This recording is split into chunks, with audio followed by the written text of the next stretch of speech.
বন্ধ করে দাও। দাও, দাও। হুম।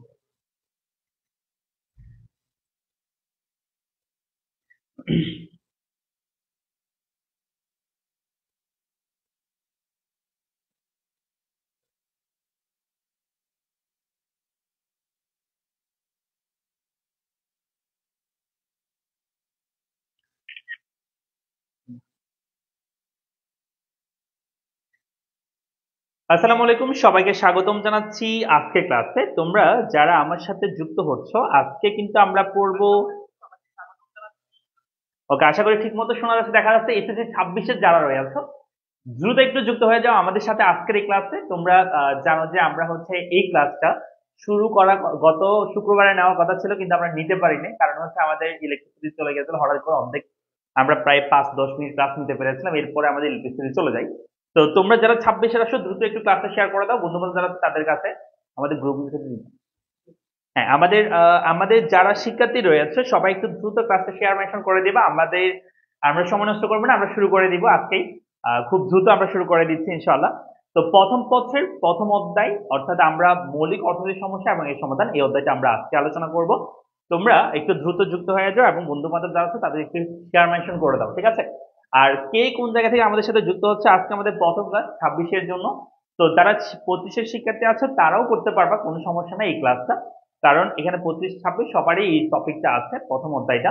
তো তারা কিন্তু চাইলে ক্লাসটা করতে পারো। ফারহানা ইয়াসমিন রয়েছে, সালাম দিয়েছে, ওয়ালাইকুম সালাম। সরোয়ার আহমেদ রয়েছে, সালাম দিয়েছে। আমাদের একটু লেট হয়ে গিয়েছে শুরু করতে।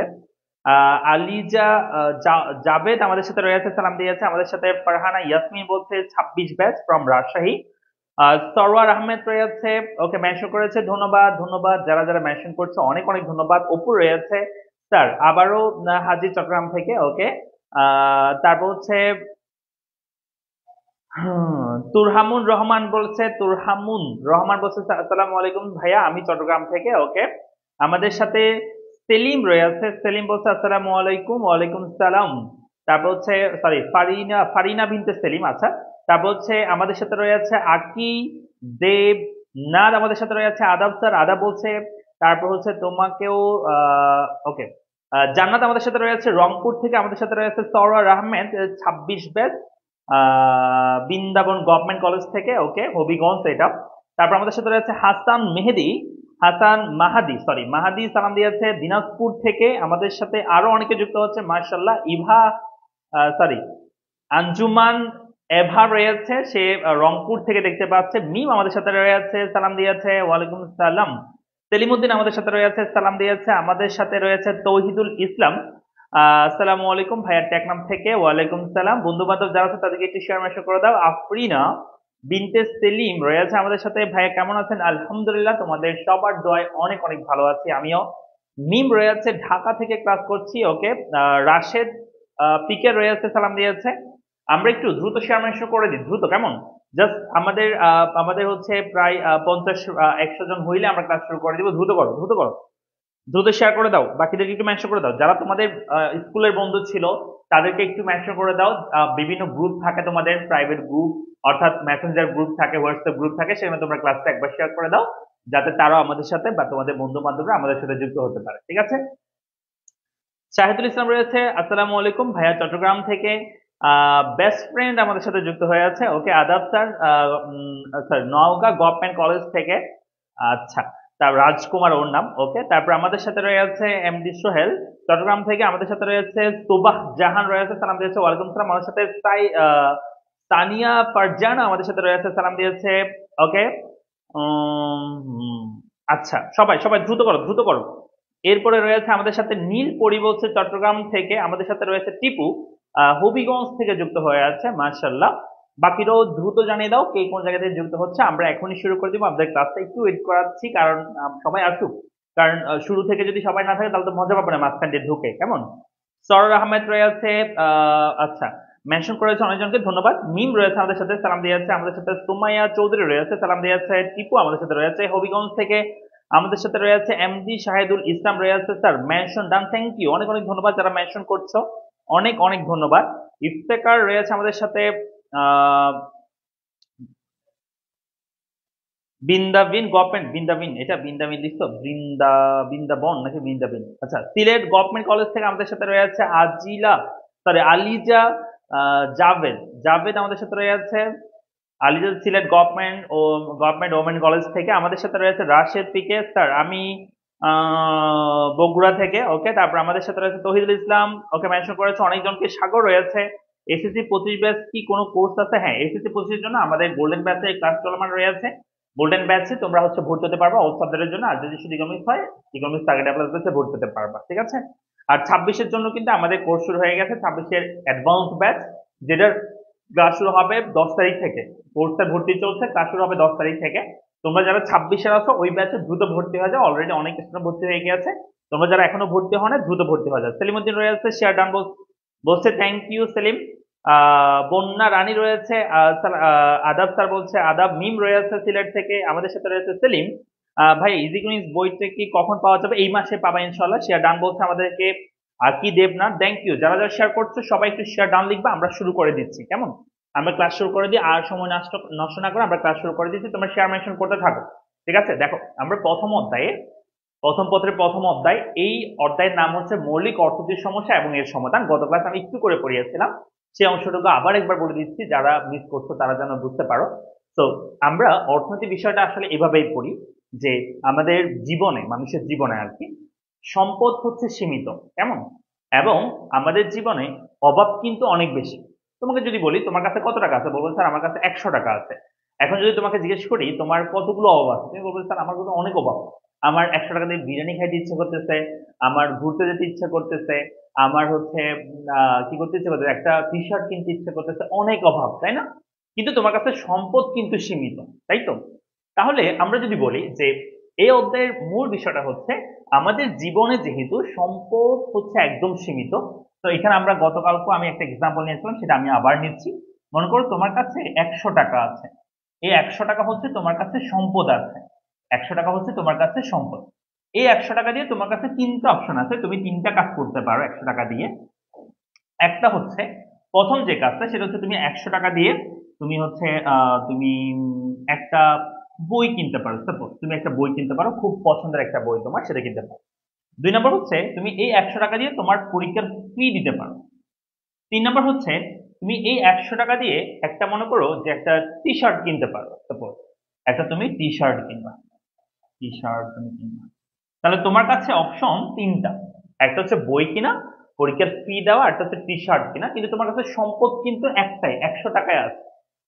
তাহলে এই যে সীমিত একটা সম্পদ, একটা নির্দিষ্ট সম্পদ, সেই সম্পদ দ্বারা তোমার অনেকগুলো অভাব আছে, তিনটা অভাব আছে। এখানে আমি তিনটা ধরছি, আরো অনেকগুলো অভাব হইতে পারে। তাহলে সীমিত সম্পদের সাহায্যে এই যে কিভাবে তুমি অসীম অভাব, এটাকে অসীম অভাব বলা হয় এই জন্য, কারণ আমাদের জীবনে অভাবের কোনো কি নাই, শেষ নাই। তাহলে সীমিত সম্পদের সাহায্যে কিভাবে অসীম অভাবের মোকাবেলা করা যায়, এই সম্পর্কিত আলোচনা বা এই সম্পর্কিত যে বিদ্যা, সেটাকে আমরা বলে থাকি অর্থনীতি। তাহলে আমরা সবাই একটু মুখস্থ করবো, এই সেন্টেন্স গুলো একটু পরে বলতেছি আমি, আগে তোমরা এটুকু মুখস্থ করো যে সীমিত সম্পদের সাহায্যে কিভাবে অসীম অভাবের মোকাবেলা করা যায়, তার সম্পর্কিত বিদ্যাকে অর্থনীতি বলে থাকে, ঠিক আছে, বা অর্থনীতি বলা হয়। তাহলে আমরা সবাই একটু মুখস্থ করি, সীমিত সম্পদের সাহায্যে কিভাবে অসীম অভাবের মোকাবেলা করা যায়, এই সম্পর্কিত আলোচনা বা এই সম্পর্কিত বিদ্যাকে আমরা অর্থনীতি বলে থাকি, কেমন? তা আমরা সবাই এই সেন্টেন্সটা একটু সবাই মুখস্থ করবো, অর্থনীতি কাকে বলে সবাই একটু মুখস্থ করবো। এবং যদি হয়ে যায় কমেন্ট বক্সে ডান লিখবা দ্রুত, হয়ে গেলে কমেন্ট বক্সে ডান লিখবা, হয়ে গেলে কমেন্ট বক্সে ডান লিখবা। মাহফুজা খানম বলছে আসসালামু আলাইকুম স্যার, কেমন আছেন? আলহামদুলিল্লাহ ভালো আছি, তোমাদের সবার দয়। প্রতিবাদ প্রতিবাদ বলছে আসসালামু আলাইকুম স্যার, চট্টগ্রাম থেকে, ওকে। তারপর হচ্ছে আকিব রয়েছে, মেনশন করেছে, ধন্যবাদ। যারা যারা মেনশন করছে অনেক অনেক ধন্যবাদ। আহ, আচ্ছা, রাশেদ বলছে স্যার আপনার ইজি ইকোনমিক্স বইটার মধ্যে কি আছে, কত দাম, কিভাবে নেওয়া যাবে? ইকোনমিক্স বইয়ের মধ্যে ইকোনমিক্সে আছে, তবে খুব সহজ ভাষায় আছে, এবং হচ্ছে সেটা পড়লেই তোমরা বুঝতে পারবা কতটুকু সহজ। এবং সেই বইটা এখন স্টকে নাই, স্টকে আগামী, মানে এই মাসের মধ্যে তোমরা বই পেয়ে যাবা। এই মাসের মধ্যে আমরা সেকেন্ড এডিশন বের করবো, প্রথম এডিশনটা আপডেট ভার্সন বের হবে আর কি এই মাসের মধ্যেই। হুম। ইয়াসমিন বলছে মেমোরাইজিং ডান, থ্যাংক ইউ। আচ্ছা, তারপর অপু রয়েছে ডান বলছে আমাদের সাথে, মাহফুজা বলছে ডান, ওকে। মাশাল্লাহ, তোমরা খুব দ্রুত মুখস্থ করে ফেলতেছো, খুব দ্রুত। প্রীতম সরকার বলেছে আমাদেরকে, স্যার আমি সিলেট গভর্নমেন্ট কলেজ থেকে। ওকে, নীলপরি আমাদের সাথে রয়েছে, ডান বলছে। রোনা রানী আমাদের সাথে রয়েছে, ডান বলছে। ফারি ফাহমিদা ফাহমিদা সুলতান আমাদেরকে বলছে আসসালামু আলাইকুম। ওয়ালাইকুম সালাম। তোমরা একটু যারা যুক্ত হচ্ছে একটু শেয়ার মেনশন করে দাও ক্লাসটা, কেমন?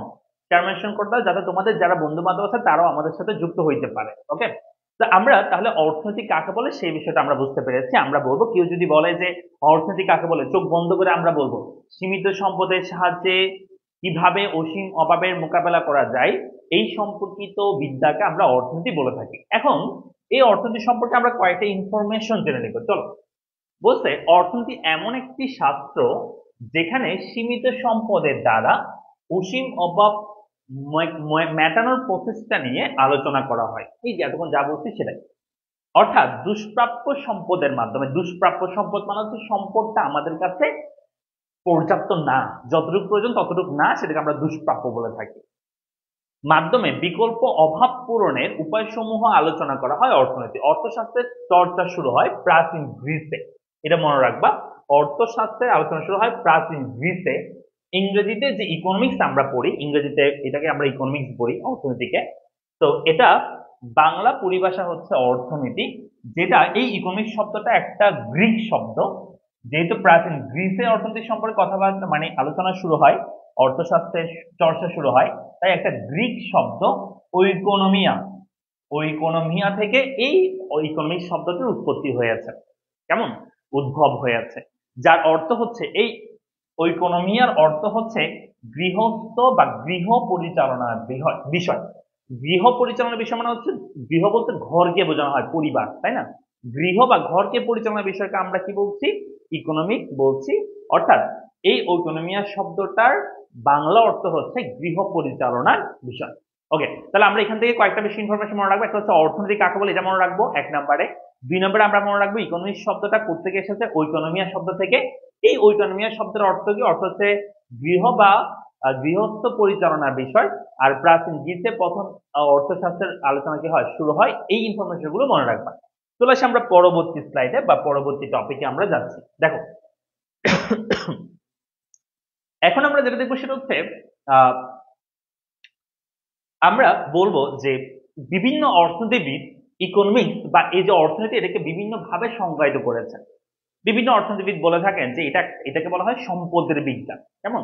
যেমন আমাদের অর্থনীতির জনক, আচ্ছা এটা এই সেন্টেন্স গুলো পড়ার আগে আমরা আগে নিচেরটা একটু পড়ে ফেলি, কেমন? এই চারটা জিনিস পড়ার আগে বা চারটা ইনফরমেশন পড়ার আগে আমরা হচ্ছে কি করব, যে আগে এই নিচের ইনফরমেশনটা পড়ি। যে অর্থনীতির জনক, এই যে আমরা অর্থনীতি পড়তেছি, ইকোনমিক্স পড়তেছি, এটা জনককে, ইকোনমিক্স এর জনক হচ্ছে বা অর্থনীতির জনক হচ্ছে এডাম স্মিথ। এবং বলা হয় আধুনিক অর্থনীতির জনককে, তাহলে আমরা বলবো আধুনিক অর্থনীতির জনক হচ্ছে পল স্যামুয়েলসন। ঠিক আছে, তাহলে আমরা বলবো ইকোনমিক্স এর জনককে, ইকোনমিক্স এর জনক হচ্ছে আমাদের অ্যাডাম স্মিথ। এবং আমরা যদি বলি আধুনিক অর্থনীতির জনককে, তাহলে আনসার হবে পল স্যামুয়েলসন। তাহলে এই দুটো একটু মুখস্থ করে ফেলো, দ্রুত করে, চট করে সবাই একটু মুখস্থ করে ফেলো, দেখি দ্রুত করবা, দ্রুত একটু মুখস্থ করে নাও। মাহফুজা বলছে এসএসসি 25-এর ইকোনমিক্স 3 ক্লাস কবে হবে প্লিজ বলবেন ভাইয়া। হ্যাঁ, শুরু হবে ভাইয়া, তোমাদের ক্লাসে শুরু হবে। আমরা এগুলো কিন্তু তোমরা 25-এর যারা আছে তারাও কিন্তু করতে পারতেছো, কেমন? ক্লাসগুলো আমরা এটা স্পেসিফিক 26-এর নাম আমরা এই জন্য বলতেছি, কারণ এখানে আমরা একদম শুরু থেকে পড়াচ্ছি। এবং হচ্ছে 26-এ তোমাদের যারা কলেজে ভর্তি হইছো, তোমাদের যে ব্যাচ শুরু হচ্ছে আমাদের অ্যাডভান্স ব্যাচ, এটা ফ্রি সাইকেল 1 হিসেবে আমরা চালাচ্ছি। তোমাদেরকে মানে আমাদের টিচাররা কিভাবে পড়াচ্ছে সেটা তোমাদেরকে মানে দেখানো আর কি। তো এটা দেখে তোমরা বুঝতে পারবে আমাদের কোর্সে ভর্তি হবা কিনা। তো আমাদের কোর্সে আগামী 10 তারিখের মধ্যে আমাদের ক্লাস শুরু হবে, অর্থাৎ আগামী মাস, এই মাসের 10 তারিখে আমাদের ক্লাস শুরু হবে। তো 10 তারিখের মধ্যে তোমরা ভর্তি হয়ে যাবা যারা ভর্তি হওনি, অল সাবজেক্টের অ্যাডভান্স ব্যাচে, কেমন? যেখানে তোমরা ফার্স্ট পেপারটা পুরোটাই শেষ করতে পারবে আমাদের সাথে মাত্র 1599 টাকা দিয়ে, ব্যবসা শিক্ষা মানবিকের অল সাবজেক্ট মাত্র 1599 টাকা। এখন ডিসকাউন্টে ভর্তি চলছে, দ্রুত ভর্তি হয়ে যাও 5 তারিখের মধ্যে। ওকে, দ্রুত করবা, দ্রুত আমরা একটু মুখস্থ করবো। অর্থনীতির জনক অ্যাডাম স্মিথ এবং আধুনিক অর্থনীতির জনক হচ্ছে পল স্যামুয়েলসন। এই দুটো একটু দ্রুত মুখস্থ করবো। অর্থনীতির জনক হচ্ছে অ্যাডাম স্মিথ আর আধুনিক অর্থনীতির জনক কে বলো? পল স্যামুয়েলসন। দ্রুত মুখস্থ করো এই দুটা। তোমরা যারা যুক্ত আছো একটু ক্লাসে শেয়ার মেনশন করে দিও, বুঝছো? ক্লাসটা একটু তোমাদের ওয়ালে শেয়ার করে দিও, নিজেদের প্রোফাইলে শেয়ার করে দিবা, তাহলেই হবে।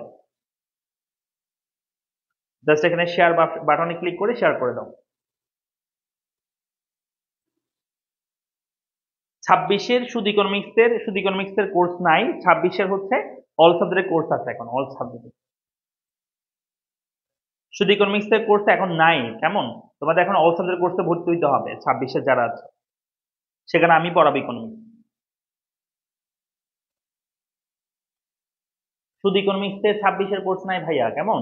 সুদ ইকোনমিক্সে 26-এর কোর্স নেই, এটা আসতে দেরি হবে। তোমাদের এখন অল সাবজেক্টের কোর্সে ভর্তি হতে হবে আর কি, যারা ইকোনমিক্স পড়তে যাচ্ছে বা আমাদের সাথে শুরু করতে যাচ্ছে অ্যাডভান্স ব্যাচ, কেমন? এখানে প্রত্যেকটা টিচার অভিজ্ঞ। তো আমরা চলে আসি, আমরা এখন পড়বো যে অর্থনীতি সম্পর্কে বিভিন্ন অর্থনীতিবিদ বিভিন্ন নামে অর্থনীতিকে সংজ্ঞায়িত করেছেন। যেমন অর্থনীতির জনক অ্যাডাম স্মিথ অর্থনীতিকে সম্পদের বিজ্ঞান নামে অভিহিত করেছেন। অন্যদিকে মার্শাল, যাকে হচ্ছে ক্যানন এবং পেঙ্গু, তারা হচ্ছে অর্থনীতিকে কল্যাণের বিজ্ঞান নামে অভিহিত করেছে। অন্যদিকে স্যামুয়েলসন, যাকে আমরা কি বলছি, পল স্যামুয়েলসন আধুনিক অর্থনীতির জনক, তিনি বলেছেন অর্থনীতি হচ্ছে অপ্রাচুর্যের বিজ্ঞান। অন্যদিকে আমরা লিওনেল রবিনসের কথা যদি বলি, তিনি অর্থনীতিকে বলেছে স্বল্পতার বিজ্ঞান। তাহলে এই চারটা মিনিমাম, এই চারটা আমাদের মুখস্থ রাখতে হবে। তাহলে আমি আবার বলছি, সম্পদের বিজ্ঞান বলেছেন অ্যাডাম স্মিথ, কল্যাণের বিজ্ঞান বলছে ক্যানন, পিঙ্গু বা ক্যানন, পিঙ্গু এবং মার্শাল।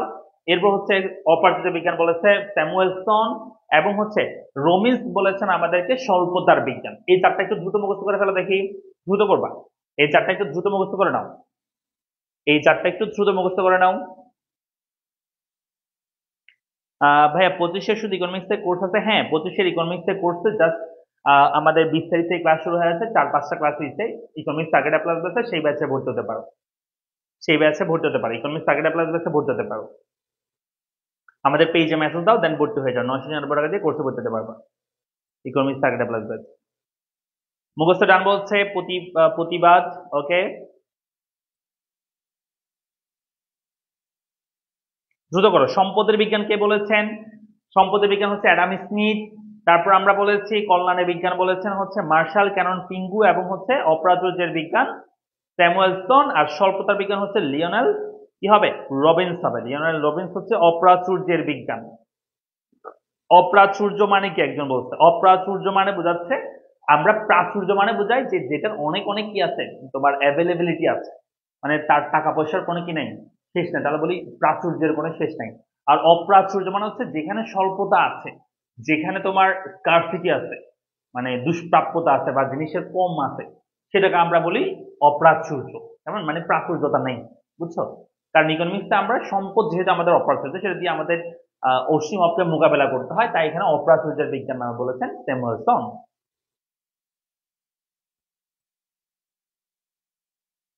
আমরা কি বুঝতে পেরেছি? অপু বলেছে ডান স্যার। আচ্ছা, ইয়াসমিন বলেছে মেমোরাইজিং ডান, থ্যাংক ইউ। আচ্ছা, গোল্ডেন ব্যাচে কিভাবে জয়েন হব? কত টাকা? এসএসসি 25-এর জন্য গোল্ডেন ব্যাচ, এসএসসি 25-এর গোল্ডেন ব্যাচ হচ্ছে 1499 টাকা, এবং হচ্ছে আমাদের পেজে মেসেজ দিয়ে ভর্তি হয়ে যাও, অথবা আমাদের যে কোনো কোর্স সম্পর্কে জানার জন্য আমাদের আমাদের অফিসের নাম্বারে কল দিবা, 01746561163। এই নাম্বারে তোমরা হচ্ছে কল দিয়ে ভর্তি হয়ে যেতে পারবা, যে কোনো কোর্স সম্পর্কে জানতে পারবা। কল দিয়ে জাস্ট জিজ্ঞেস করবা আমি এই ব্যাচ, বা আমি এত সালে পরীক্ষার্থী, আমি কোন ব্যাচে ভর্তি হবো বা কোন কোন ব্যাচ আছে, তাহলে তোমাকে বিস্তারিত জানাবে এবং তোমাকে ভর্তি করিয়ে নেবে, ঠিক আছে? ওকে, চলে আসি আমরা, তাহলে আমরা এই চারটা নাম মুখস্থ করে আছে। চারটা হচ্ছে আমরা বলে থাকি সম্পদের বিজ্ঞান নামে অভিহিত করেছেন অ্যাডাম স্মিথ, আর কল্যাণের বিজ্ঞান হচ্ছে মার্শাল, ক্যানন বা পিঙ্গু, আর কল্যাণের বিজ্ঞান আর অপ্রাচুর্য বিজ্ঞান হচ্ছে স্যামুয়েলসন, আর স্বল্পতার বিজ্ঞান হচ্ছে রবিনস বলেছেন স্বল্পতার বিজ্ঞান নামে অভিহিত করেছেন ইকোনমিক্সকে। আচ্ছা, চলে আসি মূল জায়গায়, আমাদের মূল পড়াতে, সেটা হচ্ছে আমরা বলবো, এই যেখানে নাম্বার এখানেও দেওয়া আছে, এখানে তোমরা দেখতে পারবা, আমরা বলবো যেটা, সেটা হচ্ছে প্রাথমিকভাবে অর্থনীতিবিদগণ দুইটা সমস্যাকে চিহ্নিত করেন। এই যে বললাম অর্থনীতি বিষয়টা আসলে সমস্যা থেকে সৃষ্টি, তো প্রাথমিকভাবে অর্থনীতিবিদগণ দুইটা সমস্যার কথা চিহ্নিত করে। এক নাম্বার বলা হয় দুষ্প্রাপ্যতা, যেটাকে আমরা ইংরেজিতে বলে থাকি স্কারসিটি, আর দুই নম্বর হচ্ছে নির্বাচন, যেটাকে আমরা বলে থাকি চয়েস। তাহলে আমরা বলবো প্রাথমিকভাবে অর্থনীতিবিদগণ দুইটা সমস্যাকে চিহ্নিত করেন, এক নাম্বার হচ্ছে দুষ্প্রাপ্যতা, দুই নাম্বার হচ্ছে নির্বাচন। তাহলে চলো প্রথমে আমরা কথা বলবো দুষ্প্রাপ্যতা সম্পর্কে। দুষ্প্রাপ্যতা বলতে আসলে কি বুঝি? একদম সিম্পল কথা। আমি একটু আগে বলছি আমাদের জীবনে সম্পদ কিন্তু একদম কম, কিন্তু অভাব অনেক বেশি, অনেকগুলো অভাব আছে। তাহলে অভাবের তুলনায় সম্পদের এই যে স্বল্পতা, অভাবের তুলনায় সম্পদের এই যে স্বল্পতা বা অপর্যাপ্ততা, এই জিনিসটাকে আমরা বলে থাকি দুষ্প্রাপ্যতা। কি বলে থাকি? দুষ্প্রাপ্যতা। তাহলে আমরা দুষ্প্রাপ্যতা কাকে বলবো? আমরা বলবো যে আমরা জানি মানুষের জীবনে সম্পদের তুলনায় অভাব অসীম, অভাবের তুলনায় সম্পদের এই যে স্বল্পতা, অর্থাৎ আমি যদি বলি তোমার কাছে সম্পদ আছে মনে করো যে 100 টাকা, কিন্তু তোমার অভাব আছে মনে করো যে 300 টাকা পরিমাণের, বা 100 টাকা তুমি টি শার্ট কিনবা, 100 টাকা পরীক্ষার ফি দিবা, আর 100 টাকা দিয়ে মনে করো যে তুমি কি করবা, যে একটা বই কিনবা। তাহলে তোমার কাছে তিনটা অপশন আছে, কিন্তু তোমার কাছে আছে 100 টাকা, তাহলে তুমি এখানে তিনটা কিন্তু একসাথে পূরণ করতে পারবে না। তাই বলা হয় যে অনেকগুলো অভাব, অনেক বেশি অসীম অভাব আছে কিন্তু সম্পদ সীমিত। অর্থাৎ অভাবের তুলনায় সম্পদের এই যে স্বল্পতা বা অভাবের তুলনায় সম্পদের এই যে অপর্যাপ্ততা, এই জিনিসটাকে আমরা বলে থাকি দুষ্প্রাপ্যতা। তো দ্রুত একটু মুখস্থ করে ফেলো সবাই, দুষ্প্রাপ্যতা কাকে বলে? দ্রুত করে এটা, এই সময়টা একটু মুখস্থ করবা, দুষ্প্রাপ্যতা কাকে বলে। ভাই আমি এসএসসি 25 ব্যাচ, তবুও আপনার ক্লাস করতেছি কারণ আমি অনেক ভালো, আপনি অনেক ভালো পড়ান। থ্যাংক ইউ ভাই এত সহজ করে ইকোনমিক্স পড়ানোর জন্য, তোমাকে ধন্যবাদ মিমি। এবং হচ্ছে আমাদের এইটা কিন্তু 25-এর যারা আছে তারাও কিন্তু ক্লাস করতে পারবা, কোনো সমস্যা নেই, কারণ এইটা তোমাদেরও আছে, টপিকটা বা তোমাদের চ্যাপ্টারটা তোমাদেরও আছে। একটু দ্রুত করো। ভাই ইকোনমিক্স কিভাবে কিনবো? আমি তো গ্রামে বাস করি, আমি নির্দিষ্ট কোনো বাসায় অ্যাড্রেস নেই, নো প্রবলেম। তুমি হচ্ছে তোমার যে সুন্দরবন কুরিয়ার সার্ভিস থাকবে নিকটস্থ, সেটার মাধ্যমে তুমি ক্রয় করতে পারবা। ঠিক আছে, তুমি জাস্ট আমাদের পেজে কল দিয়ে অর্ডার করে ফেলতে পারো। আমাদের বইটা যদিও এখনো আসে নাই, এই মাসে পাবা তোমরা বইটা, তখন তোমরা বইটা অর্ডার করতে পারবা। মুখস্থ হয়েছে? তাহলে আমরা বলবো অভাবের তুলনায় সম্পদের যে স্বল্পতা, সেই জিনিসটাকে আমরা কি বলবো? দুষ্প্রাপ্যতা বলবো। কেমন? অভাবের তুলনায় সম্পদের এই যে স্বল্পতাকে আমরা কি বলবো? দুষ্প্রাপ্যতা। চলে আসে আমরা 2 নাম্বার, নির্বাচন। আমরা নির্বাচন সম্পর্কে বলি। নির্বাচন মানে কি জানো? ওই যে তোমাকে একটু বলছি, এখানে তোমার কাছে সম্পদ আছে 100 টাকা, এখন তোমার তিনটা অভাব। একটা হচ্ছে তুমি বই কিনবা, একটু আগে লিখতে আমরা বই কিনবা। 2 নাম্বার হচ্ছে তুমি পরীক্ষার ফি দিবা। 3 নাম্বার হচ্ছে তুমি একটা টি শার্ট কিনবা, একটা টি শার্ট তুমি কিনবে। এখন তোমাকে যদি আমি প্রশ্ন করি এই তিনটে অভাব থেকে তুমি যে কোনো একটা অভাব বেছে নিবা, তো তুমি আমাকে বলো তো এখান থেকে তুমি কোন কাজটা করবা? 1 নাম্বার, 2 নাম্বার, 3 নাম্বার, কোনটা করবা একটু আমাকে জানাও তো। তুমি কি বই কিনবা, পরীক্ষার ফি দিবা, নাকি তুমি টি শার্ট ক্রয় করবা? তোমার কাছে 100 টাকা আছে, যে কোনো একটা করতে পারবে এখান থেকে, কোন কাজটা তুমি করবা দেখি, জানাও তো কমেন্ট বক্সে, জানাও তো কমেন্ট বক্সে কোনটা করবা।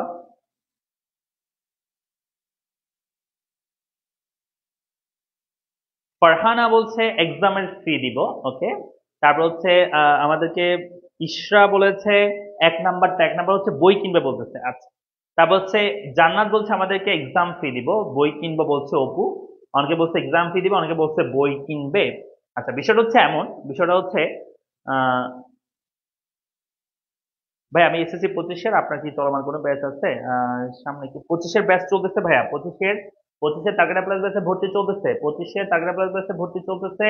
3-4টা ক্লাস হচ্ছে মাত্র ইকোনমিক্স তাগড়া প্লাস ব্যাচে, পেজে মেসেজ দিয়ে ভর্তি হয়ে যায়। আজকেও ক্লাস আছে ইয়ার। বই বই ভাই এখন আসে নাই, বই এখন আসে নাই, এই মাসে আসবে, এই মাসে আসবে, তারপর কিনতে পারবা। ঠিক আছে, সবাই কিনতে পারবা, সবার জন্য আনতেছি, সবাই কিনতে পারবা। বই এখন স্টক আউট, স্টকে নাই বই। আচ্ছা, তাহলে আমরা বলতে চাচ্ছি যেটা, সেটা হচ্ছে এই তিনটা অব থেকে তোমার ইচ্ছে অনুযায়ী, অর্থাৎ তোমার যেটা সবচেয়ে বেশি প্রয়োজন, যেটাকে আমরা বলে থাকি যে অভাবের গুরুত্ব অনুযায়ী, অসংখ্য অভাব থেকে অভাবের গুরুত্ব অনুযায়ী যে কোনো একটা অভাব বেছে নেওয়া, সেই জিনিসটাকে আমরা বলি তোমার হচ্ছে কি, নির্বাচন বলে থাকি। অর্থাৎ অনেকগুলো অভাব আছে, সেখান থেকে তুমি একটা বেছে নিবা, সেটাকে আমরা নির্বাচন বলছি। যেমন এখানের মধ্যে তোমার হয়তো তোমার অভাবের গুরুত্ব হচ্ছে, তুমি মনে করো একজনের কাছে বই গুরুত্বপূর্ণ, আরেকজনের কাছে পরীক্ষার ফি দেওয়া গুরুত্বপূর্ণ, আরেকজনের কাছে টি শার্ট গুরুত্বপূর্ণ। তাহলে যার কাছে যেটা গুরুত্বপূর্ণ হবে সেটা সে কি করবে, আগেই কি করবে, পূরণ করবে। তাহলে অভাবের গুরুত্ব অনুযায়ী যে কোনো একটা অভাব বেছে নেওয়া, সেই প্রক্রিয়াটাকে আমরা বলে থাকি নির্বাচন। তাহলে এখানে আমরা একটু মুখস্থ করবো যে অসংখ্য অভাব থেকে অভাবের গুরুত্ব অনুযায়ী যে কোনো একটি অভাব বেছে নেওয়াকে নির্বাচন বলে। দ্রুত করো। অসংখ্য অভাব থেকে অভাবের গুরুত্ব অনুযায়ী যে কোনো একটি অভাব বেছে নেওয়াকে আমরা কি বলবো? নির্বাচন বলবো। দ্রুত মুখস্থ করতে হবে। অসংখ্য অভাব থেকে অভাবের গুরুত্ব অনুযায়ী যে কোনো একটা অভাব বেছে নেওয়াকে আমরা কি বলবো? নির্বাচন বলবো। তোমরা কি রে, তোমরা ক্লাস শেয়ার করো না কেন? কেউ শেয়ার করে না ক্লাস, কেউ শেয়ার করে না।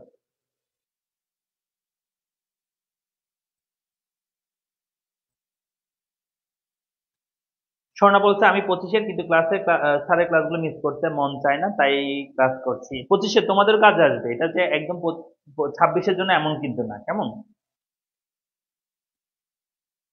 মুখস্থ হয়েছে? আমরা বলবো অসংখ্য অভাব থেকে অভাবের গুরুত্ব অনুযায়ী যে কোনো একটা অভাব বেছে নেওয়া, সেই জিনিসটাকে আমরা কি বলবো? নির্বাচন বলবো। ওকে। আচ্ছা। আচ্ছা, এখন চলে আসি আমরা এরপরে হচ্ছে আমরা এই যে বলছি নির্বাচন, এই নির্বাচনটা করার জন্য বা নির্বাচনটা অ্যাকচুয়ালি ভালো হওয়ার জন্য আমাদের দুইটা জিনিস সম্পর্কে বা দুইটা টপিক সম্পর্কে আমাদের ধারণা থাকতে হবে, বা দুইটা বিষয় সম্পর্কে আমাদের জ্ঞান থাকতে হবে। একটা হচ্ছে সুযোগ ব্যয়, যেটাকে আমরা অপরচুনিটি কস্ট বলে থাকি, আর এটাকে বলা হয় উৎপাদন সম্ভাবনা রেখা। তাহলে আমি আবার বলছি যে এই নির্বাচন সম্পর্কে ভালো ধারণার জন্য আমাদের দুইটা বিষয় সম্পর্কে জ্ঞান থাকতে হবে। এক নম্বর হচ্ছে সুযোগ ব্যয়, দুই নম্বর হচ্ছে উৎপাদন সম্ভাবনা রেখা। তাহলে আমরা সবাই চলো মুখস্থ করি যে নির্বাচন সমস্যা সমাধানের জন্য দুটি বিষয় সম্পর্কে ধারণা রাখতে হবে। এক নম্বর হচ্ছে সুযোগ ব্যয় বা অপরচুনিটি কস্ট, এটাকে বলা হয়।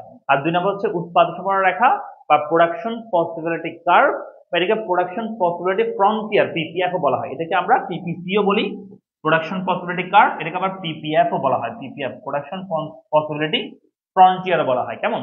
তাহলে উৎপাদন সম্ভাবনা রেখা বা প্রোডাকশন পসিবিলিটি কার্ভ, অথবা আর হচ্ছে সুযোগ ব্যয়, এই দুটো বিষয় সম্পর্কে আমাদের ধারণা থাকতে হবে যদি আমরা ভালো মতো নির্বাচন সমস্যার সমাধান করতে চাই। তাহলে আমি ওভারঅল যা পড়াইছি আবার একবার বলে আসি, আবার বলতেছি। আমরা প্রথমে পড়ছি অর্থনীতি কাকে বলে, তাই তো? আমরা কি বলছি যে সীমিত সম্পদের সাহায্যে কিভাবে অসীম অভাবের মোকাবেলা করা যায়, এই সম্পর্কিত আলোচনাকে আমরা কি বলে থাকি? অর্থনীতি বলে থাকি। গেল এক নম্বর। দুই নম্বর আমরা পড়তেছি যে অর্থনীতিবিদগণ প্রাথমিকভাবে দুটি সমস্যাকে চিহ্নিত করেন। এক নম্বর হচ্ছে দুষ্প্রাপ্যতা, দুই নম্বর হচ্ছে নির্বাচন। দুষ্প্রাপ্যতা মানে কি বলেছিলাম? যে মানুষের জীবনের সম্পদ হচ্ছে সীমিত কিন্তু অভাব হচ্ছে অসীম। তাহলে এই যে অভাবের তুলনায় সম্পদের এই যে স্বল্পতা, সেই জিনিসটাকে আমরা বলি দুষ্প্রাপ্যতা। এরপর আমরা বলেছি নির্বাচন কাকে বলে। নির্বাচন মানে আমরা বলেছি অসংখ্য অভাব থেকে অভাবের গুরুত্ব অনুযায়ী যে কোনো একটা অভাব বেছে নেওয়া, সেই জিনিসটাকে আমরা কি বলেছি? নির্বাচন বলেছি। আবার আমরা বলছি এই নির্বাচন সমস্যাটা সমাধানের জন্য আমাদের দুইটা বিষয় সম্পর্কে জ্ঞান থাকতে হবে। এক নম্বর হচ্ছে সুযোগ ব্যয়, দুই নম্বর হচ্ছে উৎপাদন সম্ভাবনা রেখা বা পিপিসি কার্ভ। তাহলে এই দুটো জিনিস করতে আসছে, বুঝতে পারছো? এই দুটো জিনিস আসতে হচ্ছে নির্বাচন সমস্যা সমাধানের জন্য, বা নির্বাচন সমস্যার সমাধানটা আমরা ভালোভাবে করতে চাইলে এই দুটো জিনিস সম্পর্কে আমাদের ধারণা থাকা দরকার। চলে আসে আমরা প্রথমটা নিয়ে কথা বলবো। প্রথমে আমরা কথা বলবো সুযোগ ব্যয় নিয়ে, কেমন? যেটাকে আমরা অপরচুনিটি কস্ট বলছি। এই সুযোগ ব্যয় সম্পর্কে আমরা বিস্তারিত কি করব এখন? আলোচনা করব, ঠিক আছে?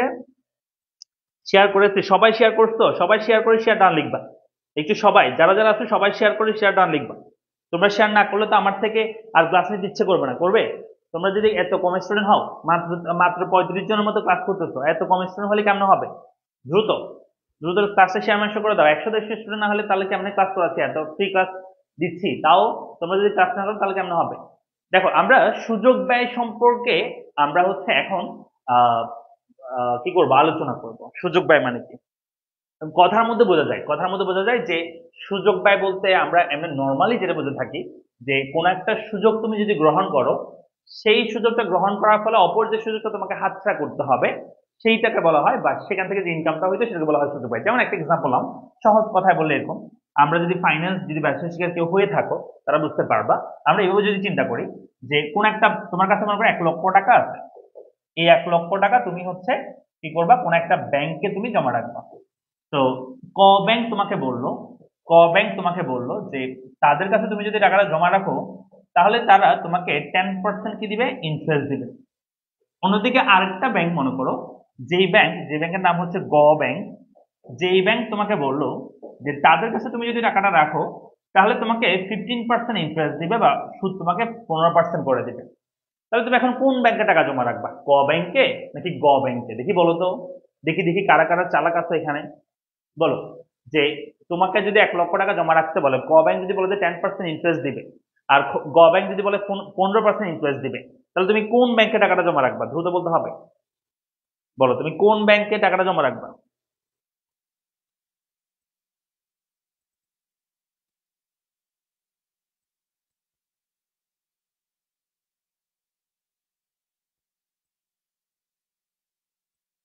প্রদীপ বলছে স্যার এরা অন্যের মাথায় কাঁঠাল ভেঙে খেতে চায় তাই শেয়ার করে না। এই যে তুমি চিন্তা করতেছো আমি একজন শেয়ার না করলে কি হবে, অন্যরা তো শেয়ার করবে, এটা চিন্তা করো না।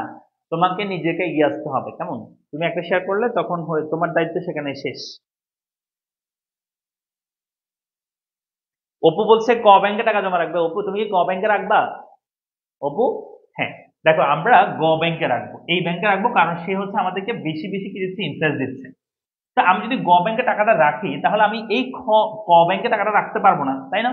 তাহলে গ ব্যাংকে টাকা রাখলে ক ব্যাংকে যেহেতু আমি টাকা রাখতে পারবো না, এই 15% ইন্টারেস্টের সুযোগ ব্যয় হবে বা গ ব্যাংকে টাকা জমা রাখার সুযোগ ব্যয় হবে এই খ ব্যাংকের যেটা ইন্টারেস্ট রেটটা পাইতাম সেটা, অর্থাৎ আমি মিনিমাম এই গ ব্যাংক থেকে মিনিমাম আমাকে 10% সুদ কিন্তু পাইতে হবে মিনিমাম, কারণ আমি যে সুযোগটা ছেড়ে দিচ্ছি সেটা কিন্তু 10% আমাকে দিত। তাই এখান থেকে আমাকে মিনিমাম 10-এর উপরে কি করতে হবে, আমাকে সুদ দিতে হবে বা পাইতে হবে। তাই আমরা বলি যে একটা সুযোগ গ্রহণ করার ফলে অপর যে সুযোগটা তুমি হাতছাড়া করতেছো সেখান থেকে যে ইনকামটা হইতো সেটা হচ্ছে সুযোগ ব্যয়। বাট আমরা যদি ইকোনমিক্স এর কথা বলি, ইকোনমিক্স এর ক্ষেত্রে সুযোগ ব্যয়টা আসলে কি, তাহলে তোমাদেরকে আমি একটু বিষয়টা বোঝাই বলি, তোমরা একটু দেখো আমার দিকে তাকাবো, লক্ষ্য করো। আমি যদি বলি তোমার কাছে একটা জমি আছে, এটা একটা জমি, কেমন? এই জমির মধ্যে তুমি দুইটা ফসল উৎপাদন করবা, একটা হচ্ছে ধান আর একটা হচ্ছে গম। এখন এই জমির মধ্যে তুমি যদি ধান উৎপাদন করো, আচ্ছা আমি নিচে লিখতেছি, একটা হচ্ছে ধান আর একটা হচ্ছে গম, ওদিকে লেখার জায়গা থাকবে না। তাহলে এই জমির মধ্যে তুমি যদি দুইটা ফসল চাষ করো, একটা হচ্ছে ধান একটা গম, মনে করো এই পুরো জমির মধ্যে তুমি ধান চাষ করছো, পুরো জমির মধ্যে ধান করছো, তাহলে তোমার ধানের উৎপাদন হচ্ছে সাপোজ 100, মানে পুরো জমির মধ্যে ধান করছো, ধান উৎপাদন হচ্ছে 100। তখন গমের উৎপাদন হবে 0, যেহেতু তুমি পুরোটাই ধান করছো, তুমি গম টোটালি করতে পারবে না, তো এই পুরো জমির মধ্যে আমি ধান উৎপাদন করলাম, তাই আমার ধান উৎপাদন 100, গমের উৎপাদন 0। এখন আমি যদি তোমাকে বলি যে মনে করো সেই ব্যক্তি চাচ্ছে যে গমের উৎপাদন বৃদ্ধি করতে, সে চাচ্ছে কিছু পরিমাণে সে গম উৎপাদন করবে, সাপোজ সে মনে করো 40 পরিমাণে গম উৎপাদন করতে চাচ্ছে। দ্যাট মিনস আগে ছিল গম উৎপাদন 0, সেখান থেকে সে 40 পরিমাণ উৎপাদন করবে গমের উৎপাদন।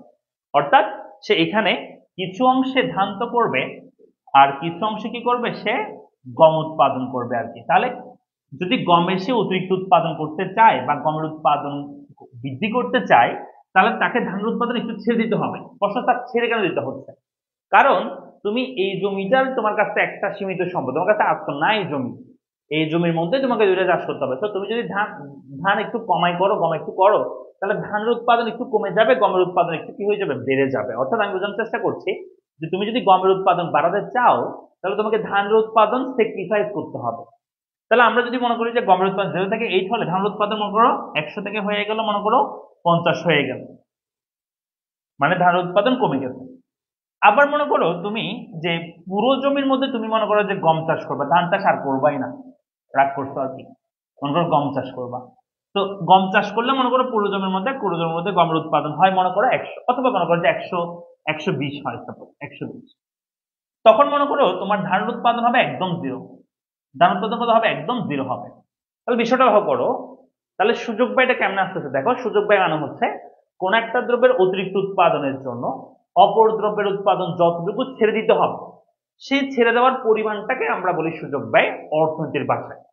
তাহলে আমরা সবাই আগে একটু মুখস্থ করে ফেলি, এটা আমি আবার বোঝাবো, আগে একটু সবাই মুখস্থ করি যে সুযোগ ব্যয় কাকে বলে। আমরা লিখবো কোন দ্রব্যের উৎপাদন 1 একক বৃদ্ধি করার ফলে অন্য দ্রব্যের উৎপাদন যতটুকু ছেড়ে দিতে হয় সেই ছেড়ে দেওয়ার পরিমাণকেই সুযোগ ব্যয় বলে। দ্রুত করো, অর্থাৎ একটার অতিরিক্ত উৎপাদনের জন্য অপর দ্রব্যের উৎপাদন যতটুকু ছেড়ে দিতে হয় সেই ছেড়ে দেওয়ার পরিমাণকে আমরা কি বলছি, সুযোগ ব্যয় বলছি। ঠিক আছে, দ্রুত করো সবাই একটু দেখা দেখা।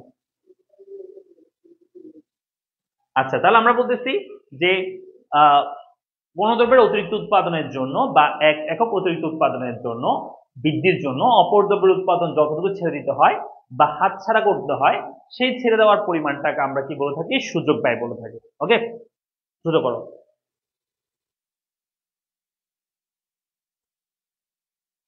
আমি আমার কলেজ থেকে ইকোনমিক্সে একটা স্টুডেন্ট আমার কলেজে, তাই নাকি? হুম,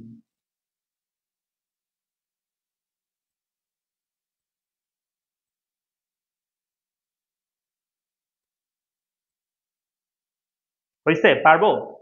ডান লিখবা, কমন বক্সে ডান লিখবা। কমেন্ট বক্সে ডান লিখবা।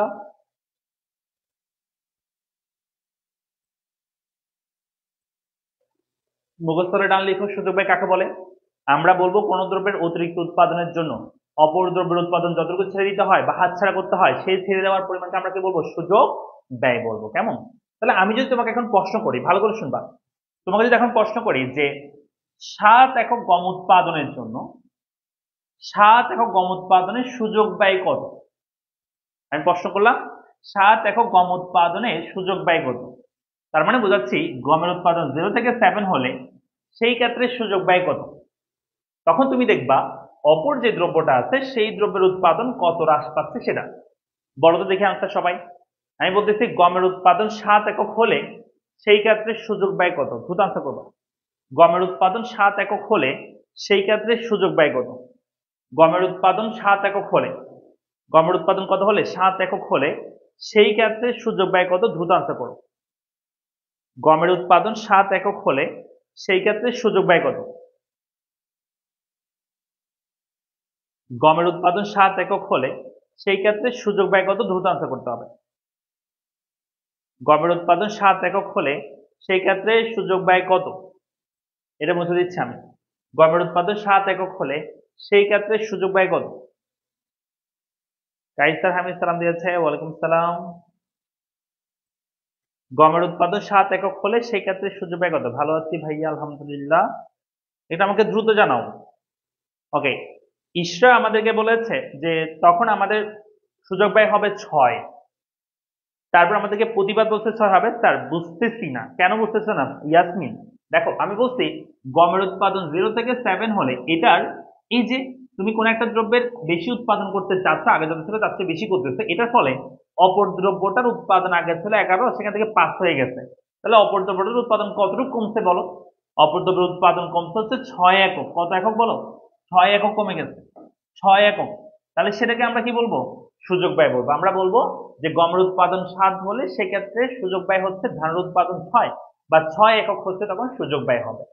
আবার যদি আমি প্রশ্নটা এভাবে করি যে ধানের উৎপাদন 5 হলে সুযোগ ব্যয় কত? তার মানে বোঝাবে 0 থেকে 5 হলে।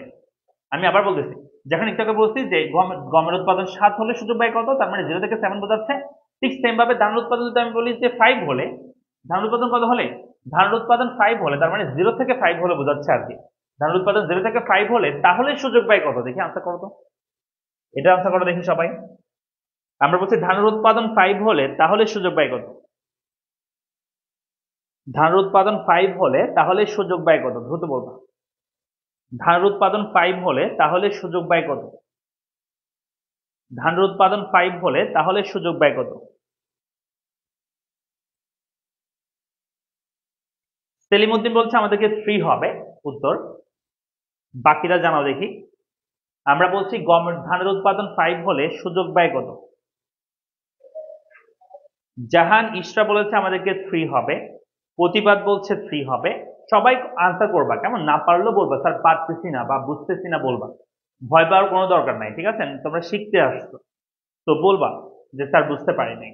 আমি আবার বলছি ধানের উৎপাদন 5 হলে সেক্ষেত্রে সুযোগ ব্যয় হচ্ছে, তার মানে 0 থেকে 5 হলে ধানের উৎপাদন। এই গমের উৎপাদন 10 থেকে 7 হয়েছে। 10 থেকে কত হয়েছে? 7 হয়েছে। তার মানে গমের উৎপাদন কি পাইছে? গড় উৎপাদন কি পাইছে? 10 থেকে 7 মানে হচ্ছে গমের উৎপাদন কি পাইছে? হ্রাস পাইছে, তাই তো?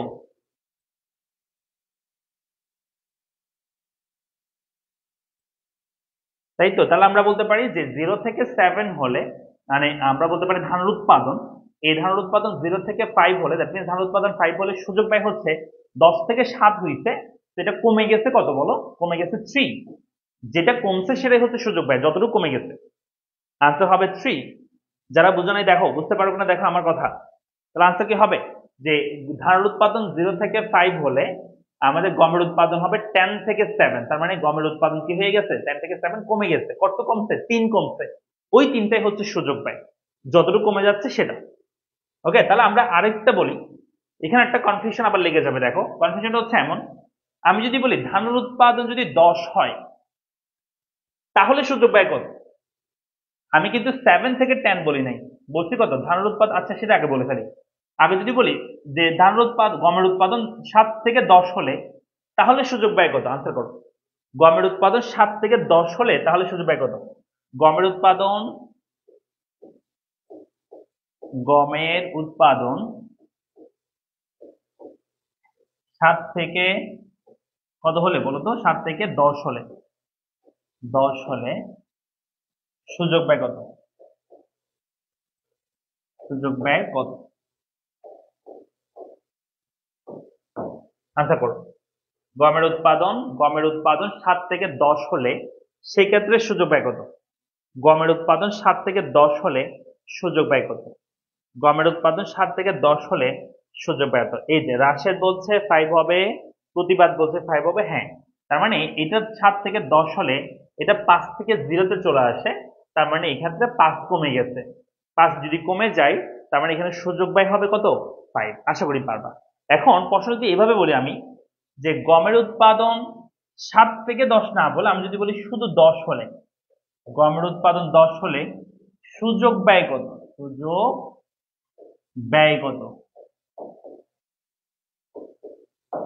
আবার বলতেছি যে গমের উৎপাদন 10 হলে সুযোগ ব্যয় কত যদি প্রশ্ন আসে, মানে গমের উৎপাদন 7 থেকে 10 না বলে গমের উৎপাদন যদি বলে 10 হলে সুযোগ ব্যয় কত, তাহলে এই পরের প্রশ্নের আনসার কি হবে দেখো। তখন তোমাকে চিন্তা করতে হবে যে গমের উৎপাদন 7 থেকে 10 না বলে যদি বলে সরাসরি 10 হলে, তার মানে তোমাকে বুঝতে হবে গমের উৎপাদন 0 থেকে 10 হলে, অর্থাৎ গমের উৎপাদন 10 মানে বোঝাচ্ছে 0 ছিল, সেখান থেকে 10 হলে সরাসরি, তাহলে সুযোগ ব্যয় কত? তাহলে দেখো এটা ছিল 11 সর্বোচ্চ আগে ধান, সেটা হয়ে গেছে সরাসরি 0। তার মানে এই ধানের উৎপাদন সর্বোচ্চ 11 থেকে 0 হয়ে গেছে, তার মানে 11 থেকে 0 হয়ে যাওয়া মানে হচ্ছে 11 কমে যাওয়া, তাহলে আমরা সুযোগ ব্যয় বলবো তখন 11 একক ধান। ঠিক আছে, তখন কি হবে? 11 একক ধান হবে। আমি আবার বলতেছি প্রশ্নটা, 7 থেকে 10 একক বললে, এই যে এই প্রশ্নটা বললে 7 থেকে 10 হলে তখন সুযোগ ব্যয় 5 থেকে 0 হয়ে গেছে 5। কিছু যদি বলে পরীক্ষার মধ্যে যে গমের উৎপাদন 10 হলে, মানে সর্বোচ্চ গমের উৎপাদন হলে, সেক্ষেত্রে সুযোগ ব্যয় কত? সুযোগ ব্যয় হবে ওপর যে দ্রব্যটা আছে সেই দ্রব্যটা 0 হয়ে গেছে, কারণ সেটা, এটা যদি আমি এটা যদি 10 না করে যদি 0 করতাম, তাহলে এটা কিন্তু আমি 0 না হয়ে কত হইতো? 11 হইতো। অর্থাৎ একটা সর্বোচ্চ পয়েন্ট যদি বলে যে গমের উৎপাদন 10 হলে তখন সুযোগ ব্যয় কত, তখন অপরটা সর্বোচ্চ বলবা ধানের উৎপাদন 11। আবার যদি পরীক্ষা এটা বলে, যে পরীক্ষা যদি এটা বলে যে ধানের উৎপাদন 11 হলে তাহলে সুযোগ ব্যয় কত, তার মানে বোঝাবে যে ধানের উৎপাদন 0 থেকে 11 হইলে, তার মানে এটা 0 হয়ে গেছে, আগে ছিল 10, তার মানে তখন গমের উৎপাদন হবে 10 সুযোগ ব্যয়। তাহলে এই পরের আনসার কি হবে? পরেরটা আনসার কি হবে? যদি বলে যে গমের উৎপাদন 10 হলে তখন সুযোগ ব্যয় কত, তুমি দেখবে যে অপরটা সর্বোচ্চ কত আছে সেটাই হচ্ছে সুযোগ ব্যয় হবে। তখন আমরা বলবো 11 একক কি হবো? 11 একক ধান বলবো। আমরা কি বুঝতে পেরেছি? বুঝতেছি? একটু বলো তো বুঝতেছি কিনা।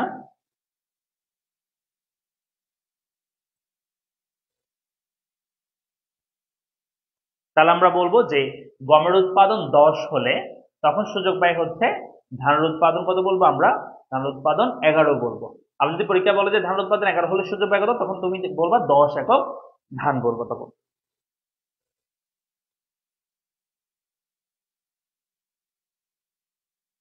Clear sir? আচ্ছা, যদি বুঝে থাকো তাহলে চলো এখন তোমাদেরকে একটা টেস্ট দিয়ে ফেলি, তোমরা আনসার করবা। ঠিক আছে, আনসার করবা, দ্রুত করবা। দ্রুত হচ্ছে একটা সূচি দিচ্ছি তোমাদেরকে আমি, এই সূচি দেখো। সূচির মধ্যে এখানে আমি বললাম যে এখানে হচ্ছে মিশ্র ধরলাম, মিশ্র, মিশ্র মানে হচ্ছে এখানে এ বি সি ধরলাম, তারপর এখানে এক্স দ্রব্য ধরলাম, এখানে ওয়াই দ্রব্য ধরলাম। বুঝছো? আর হচ্ছে এবিসি এর মধ্যে আমরা এখানে লিখবো যে এ এর মধ্যে হচ্ছে, এটা হচ্ছে মনে করো যে 10, তখন মনে করো ওয়াই দ্রব্য উৎপাদন হচ্ছে 15 মনে করো। এ থেকে বি গেলে মনে করো এই দ্রব্য উৎপাদন আমরা একটু বৃদ্ধি করতেছি, মনে করো 15 করলে এটার উৎপাদন হয়ে যায় 8 মনে করো। আর এ সি বি থেকে সি তে গেলে এটার উৎপাদন মনে করো আরো বৃদ্ধি করতেছি, আমরা 20 করতেছি, এটার ফলে মনে করো এটার উৎপাদন হচ্ছে 5 এ চলে আসছে। তারপর এভাবে আমাদের পরীক্ষা দেওয়া আছে। এখন আমাদের বললো এখান থেকে যে যদি বলা হয় যে, হ্যাঁ, যদি বলা হয় যে তোমার হচ্ছে এক্স দ্রব্যের উৎপাদন, প্রথম প্রশ্ন হচ্ছে এক্স দ্রব্যের উৎপাদন, এক্স দ্রব্যের উৎপাদন, এক্স দ্রব্যের উৎপাদন 15 হলে, 15 হলে সুযোগ ব্যয় কত? সুযোগ ব্যয় কত? আনসার করো দেখি। এক দ্রব্যের উৎপাদন 15 হলে সুযোগ ব্যয় কত? এক দ্রব্যের উৎপাদন 15 হলে সুযোগ ব্যয় কত? এক দ্রব্যের উৎপাদন 15 হলে সুযোগ ব্যয় কত? আনসার করে দেখি। এক দ্রব্যের উৎপাদন 15 হলে সুযোগ ব্যয় কত? এক দ্রব্যের উৎপাদন 15 হলে সুযোগ ব্যয় কত?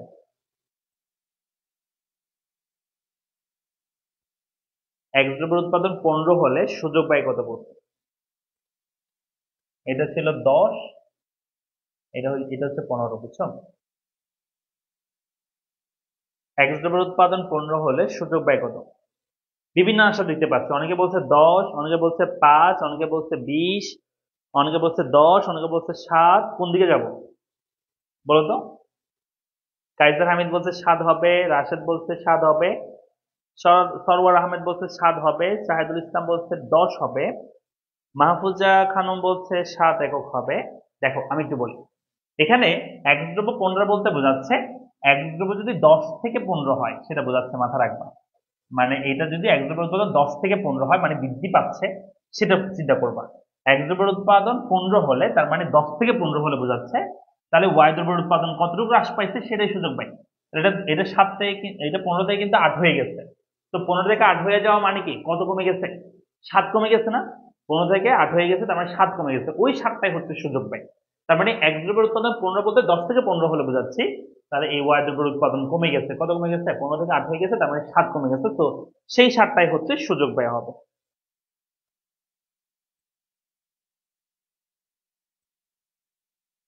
বুঝতে পারছি? আনসার হবে 7। আবার যদি আমরা বলি অনেকে পারছো মাশাআল্লাহ। আবার আমি যদি বলি 2 নম্বর প্রশ্নটা যদি বলি যে সি থেকে বিতে গেলে সুযোগ ব্যয়, বা সি থেকে বিতে স্থানান্তরিত হলে সুযোগ ব্যয়। সি থেকে বিতে গেলে সুযোগ ব্যয় কত?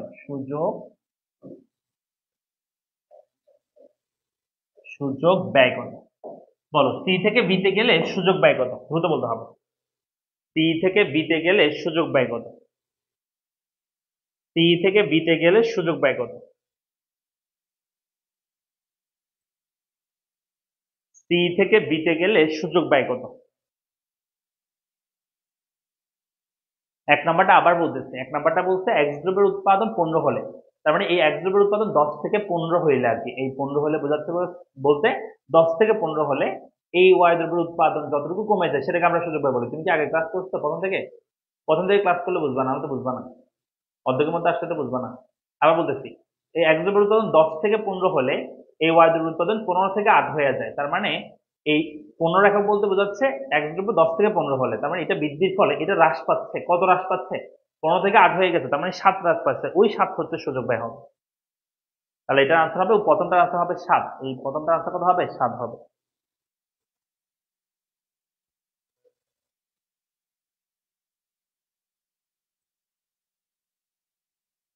আচ্ছা, এখন আমরা বলছি সি থেকে বিতে গেলে সুযোগ ব্যয় কত, তাহলে তোমাকে বুঝতে হবে সি থেকে বিতে গেলে কোনটা বাড়তেছে কোনটা কমতেছে। দেখো আমি বলি, এই সি থেকে তুমি যদি বিতে যাও তাহলে এটা 20 থেকে 15 হচ্ছে, এটা হ্রাস পাচ্ছে, আর এটা 5 থেকে 8 হচ্ছে, তার মানে এটা বৃদ্ধি পাচ্ছে। এই যে এটা বৃদ্ধি, মাথা রাখবা, বৃদ্ধির ফলে অপরটা যেটা হ্রাস পায় সেটা হচ্ছে সুযোগ ব্যয়। তার মানে সি থেকে বিতে গেলে এই দ্রব্যটার উৎপাদন কি পাচ্ছে?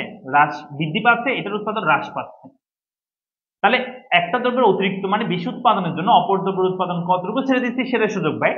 তাহলে এটা 5 থেকে 8 হয়েছে, তার মানে এটা বৃদ্ধি হচ্ছে 3 একক, এই বৃদ্ধির জন্য এই দ্রব্যের উৎপাদন 20 থেকে 15 হয়ে গেছে, তার মানে হ্রাস পাইছে কত? 5। তার মানে এই 2 নাম্বারটা সুযোগ ব্যয় হবে 5। আমরা বুঝছি? তাহলে 2 নাম্বারটা সুযোগ ব্যয় কত হবে? এই সুযোগ ব্যয় হবে 5 হবে। এখন প্রশ্নটা যদি একটু চেঞ্জ করে দিই, আমি প্রশ্নটা যদি একটু পরিবর্তন করে দিই তাহলে কি হবে? প্রশ্ন একটু যদি পরিবর্তন করে দিই তাহলে কি হবে? প্রশ্ন এখানে সি থেকে বিতে না বলে আমি যদি বলি প্রশ্নের মধ্যে বি থেকে সিতে গেলে, এখন 2 নম্বর প্রশ্ন আমি যদি বলি বি থেকে সিতে গেলে, অর্থাৎ সি থেকে বি না বলে বি থেকে সি বলছি, বি থেকে কত বলছি? সি বলছি, তাহলে সুযোগ ব্যয় কত হবে বলো? বি থেকে সিতে গেলে সুযোগ ব্যয় কত? আনসার করো। বি থেকে সিতে গেলে সুযোগ ব্যয় কত? বি থেকে সিতে গেলে সুযোগ ব্যয় কত? দ্রুত বলবা। বি থেকে সিতে গেলে সুযোগ ব্যয় কত?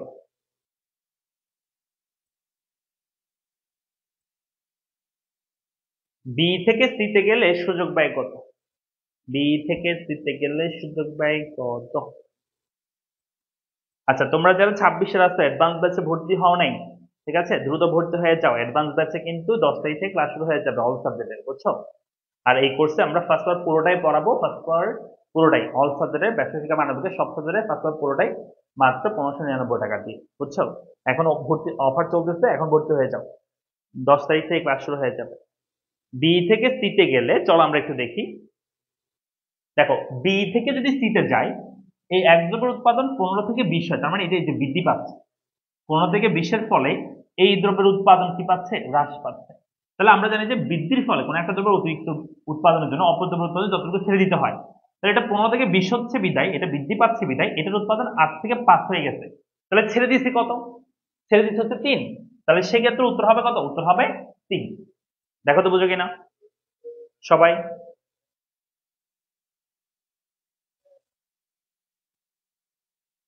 দেখো তো।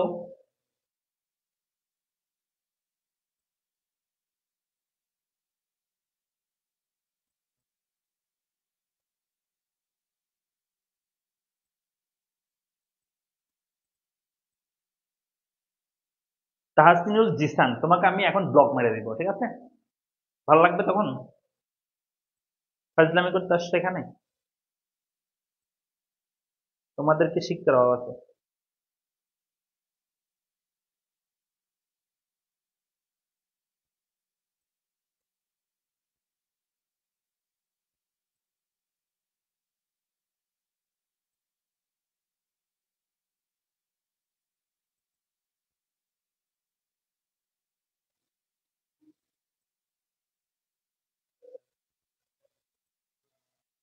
সায়েন্সের পোলাপান এরকম তো ইয়া হয় না, কি বলে যে এই বেয়াদব হয় না, তুমি এরকম জানো?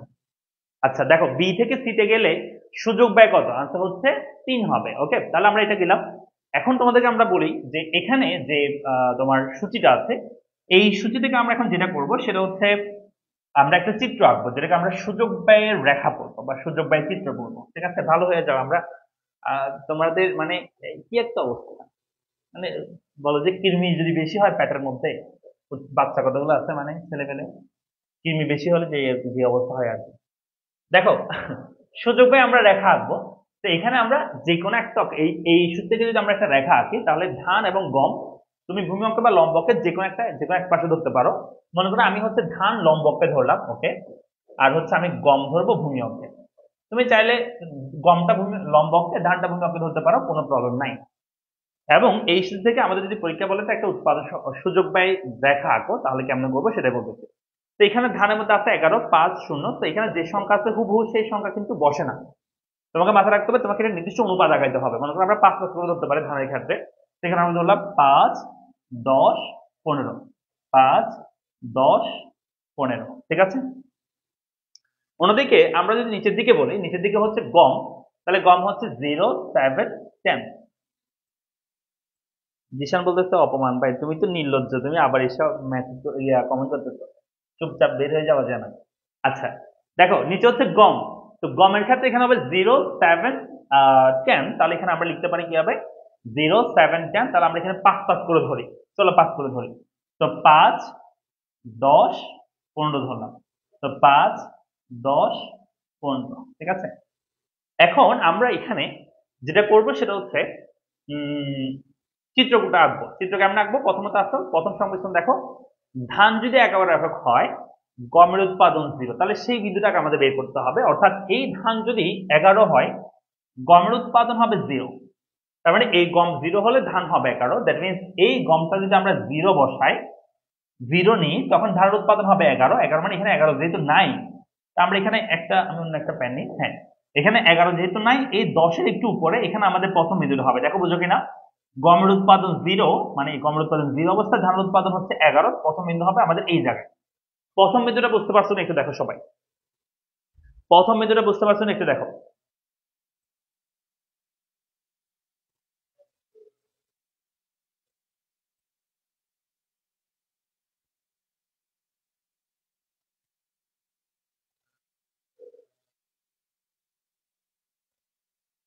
দ্রুত বলো। প্রথম বিন্দু বুঝছো? গমের উৎপাদন যদি 0 হয় ধানের উৎপাদন হবে 11। প্রথম বিন্দু হবে এই জায়গায়।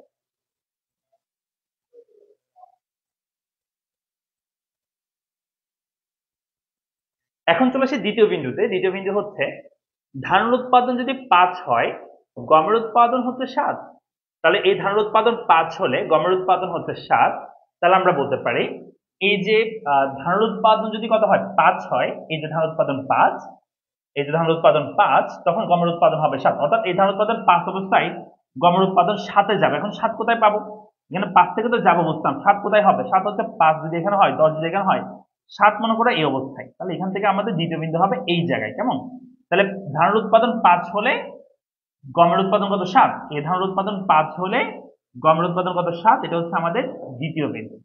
চলে আসি পরের বিন্দুতে। সেই বিন্দুটা হচ্ছে ধানের উৎপাদন যদি 0 হয়, ধানের উৎপাদন যদি কত হয়? 0 হয়, গমের উৎপাদন তখন হচ্ছে 10। আমরা বলতে পারি এখানে ধানের উৎপাদন যদি 0 হয়, এই ধানের উৎপাদন যদি 0 হয়, গমের উৎপাদন হবে কত? 10। ধানের উৎপাদন 0 হলে গমের উৎপাদন 10। তার মানে সেই বিন্দুটা হবে এইখানে। কেমন? অর্থাৎ এই ধানের উৎপাদন 0 হলে গমের উৎপাদন হচ্ছে 10। এটা হচ্ছে তৃতীয় বিন্দু। এখন এই তিনটা বিন্দু আমরা ফ্রি হ্যান্ডে অর্থাৎ হাত দিয়ে যোগ করবো, স্কেল ইউজ করবো না, জাস্ট হাত দিয়ে করবা।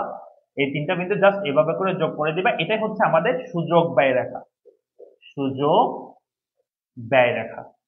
তো এই সুযোগ ব্যয় রেখাটা সাধারণত এরকম কার্ভ হয়ে থাকে বেশিরভাগ ক্ষেত্রেই। স্ট্রেট লাইনটা হইতে পারে, বাট বেশিরভাগ ক্ষেত্রে কার্ভ হয়ে থাকে। বুঝতে পেরেছি আমরা?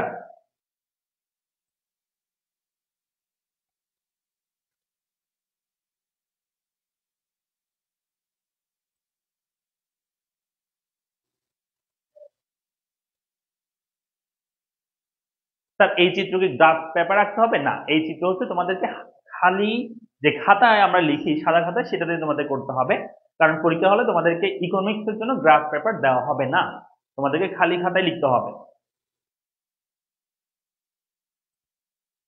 তো আমরা আজকে যেটা করলাম সেটা হচ্ছে আজকে আমরা সুযোগ ব্যয়টা চিত্রটা করে নাও তোমরা। আজকে আমরা সুযোগ ব্যয় চিত্রটা আঁকলাম, সুযোগ ব্যয় পর্যন্ত আমরা পড়লাম। আমরা নেক্সট ক্লাসে যেটা আলোচনা করব সেটা হচ্ছে উৎপাদন সম্ভাবনা রেখা। এই যে আমরা এখানে পড়ছিলাম যে আমরা আমাদের যদি আমরা কি করতে চাই, যে নির্বাচন সমস্যার সমাধান করতে চাই, তাহলে দুটো বিষয় সম্পর্কে ধারণা থাকতে হবে। একটা হচ্ছে সুযোগ ব্যয়, যেটা আমরা আজকে পড়েছি। আগামীকালকে আমরা পড়বো, আগামী ক্লাসে আমরা পড়বো উৎপাদন সময় রেখা। আগামীকালকে না, তোমাদের ক্লাসটা কখন হবে আমি বলে দিব। আমাদের পেজ দিকটা অ্যাক্টিভ থাকবে, তোমাদের 26-এর যারা শিখতেছে সবাই কিন্তু জানিয়ে দিবা। তো উৎপাদন সীমানা রেখা থেকে খুব বেশি পরীক্ষা প্রশ্ন আসে। সবচেয়ে বেশি এই চ্যাপ্টারে যদি প্রশ্ন আসে সিকিউ, তাহলে উৎপাদন সীমানা রেখা থেকে অবশ্যই আসবে। আর সেই ক্লাসটা আমরা করবো নেক্সট ক্লাসে। এই যে উৎপাদন সীমানা রেখা, এই ক্লাসটা আমরা নেক্সট ক্লাস থেকে আমরা পড়বো। ঠিক আছে? আজকে এইটুকু পর্যন্ত। তোমাদের যদি কোনো বিষয় জানার থাকে অবশ্যই কমেন্ট বক্সে জানাতে পারো। কোনো বিষয় জানার আছে তোমাদের? স্যার আমি আপনার 22-এর ভিডিও দেখি, নো প্রবলেম ভাইয়া, দেখতে পারো। সরার আহমেদ বলছে স্যার নেক্সট ক্লাস কি 10 সেপ্টেম্বরের ভিতরে হবে? হ্যাঁ হবে ভাইয়া, এর আগে হবে। দু একদিনের মধ্যে আমরা নেক্সট ক্লাসটা আমি দিব ইনশাল্লাহ। তো তোমাদের যারা 26-এর আছো তোমাদের বলবো, আমরা হচ্ছে তোমরা যারা এখনো ভর্তি হও না আমাদের অ্যাডভান্স ব্যাচে, তো অ্যাডভান্স ব্যাচে তোমরা ভর্তি হতে পারো। 1499, সরি এটা হচ্ছে ইয়া ব্যাচের, কি বলে, 1599 টাকা হবে। এটা অ্যাডভান্স ব্যাচ না, এটা হচ্ছে গোল্ডেন ব্যাচের এখানে দিয়ে দিচ্ছে। যাই হোক, আমাদের করতে হচ্ছে অ্যাডভান্স ব্যাচে করতে হচ্ছে 1599 টাকা, বুঝছো? তো 1599 টাকা দিয়ে তুমি ফার্স্ট পেপার পুরোটা কমপ্লিট করতে পারবা। ফার্স্ট পেপারে সব সাবজেক্টে, বাংলা, ইংরেজি, আইসিটি, তারপর হচ্ছে অন্যান্য সবগুলো আর কি। ঠিক আছে? সব সাবজেক্ট, ব্যাখ্যা থেকে মানবিক। এখন আইসিটি ফার্স্ট পেপার তো নাই, তো সেক্ষেত্রে আমরা প্রথম মানে এইখান থেকে 6টা অধ্যায়ের মধ্যে আমরা হচ্ছে 4টা অধ্যায় পড়াই দিব এই কোর্সে। ঠিক আছে? 4টা অধ্যায় আমরা পড়াই দিব। ভাইয়া চিত্র ব্যাখ্যা দিতে হবে? হ্যাঁ ব্যাখ্যা দিতে হবে, বাট এই চিত্র তো পরীক্ষা আসবে না। সুযোগ ভাইয়ের চিত্র আমরা নেক্সট ক্লাসে বলে দিব। ব্যাখ্যাটা হচ্ছে আমরা উৎপাদন সীমানা রেখা করবো, যে তখন বলে দিব। তার শুধু ইকোনমিক্স কোর্স, 26-এর শুধু ইকোনমিক্স কোর্স আসে নাই ভাইয়া, আসবে সামনে, বাট এটা দেরি হবে। তোমরা অ্যাডভান্স ব্যাচে ভর্তি হতে পারো। আর 25-এর হচ্ছে ইকোনমিক্স আলাদা কোর্স আছে, আর গোল্ডেন ব্যাচও আছে, অল সাবজেক্টও আছে। ঠিক আছে, তাহলে আজকে আমরা এইটুকু পর্যন্ত রাখতেছি। নেক্সট ক্লাসে আমরা পরবর্তী বিষয়গুলো নিয়ে আলোচনা করবো, অর্থাৎ উৎপাদন সীমানা এখানে আলোচনা করবো। সবাই ততক্ষণ পর্যন্ত ভালো থাকো, সুস্থ থাকো। ইকোনমিক্স বই পাওয়া যাবে, ইকোনমিক্স বই ভাই আসবে এই মাসের মধ্যে আসবে। সবাই রেডি থাকো টাকা পয়সা নিয়ে। ইনশাল্লাহ এই মাসের মধ্যে তোমরা বই পেয়ে যাবে, অর্ডার করে ফেলতে পারবা। ওকে, থ্যাংক ইউ সবাইকে, দেখা হচ্ছে পরবর্তী ক্লাসে। আসসালামু আলাইকুম।